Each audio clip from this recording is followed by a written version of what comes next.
सिर्फ खड़े रह के आवाज दी तो हिंदुस्तान हिल गया। क्या भूल गए? अभी भी वही आवाज है, छेड़ो नहीं, छेड़ेंगे तो छोड़ने वाला नहीं हूं। আসসালামু আলাইকুম ওয়া বারাকাতু। সম্মানিত দর্শক, আশা করি আপনারা সকলে ভালো আছেন এবং সুস্থ আছেন। আমি ভালোও নেই এবং সুস্থও নেই।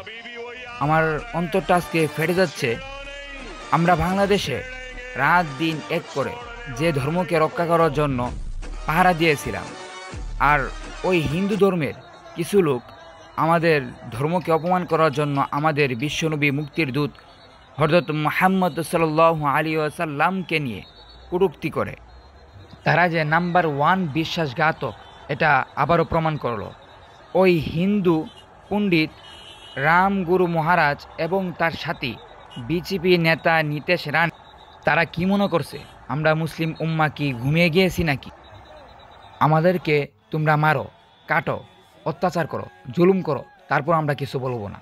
কিন্তু যদি আমাদের বিশ্বনবী হযরত মুহাম্মদ সাল্লাল্লাহু আলাইহি ওয়াসাল্লামকে নিয়ে কেউ কোনো কটূক্তি করে বা কটূক্তি করার চিন্তাও করে, তাহলে কিন্তু আমরা মুসলিম উম্মা অস্ত্র জমা দিতে পারি, কিন্তু এখনও টিডিং জমা দিইনি।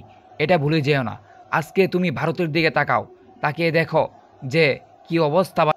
তোমার এই কথার কারণে আজকে ভারতের মুসলিম উম্মা জেগে উঠেছে, যা গত 50 বছরেও কোনো মুসলিম উম্মা করার চিন্তাও করেনি।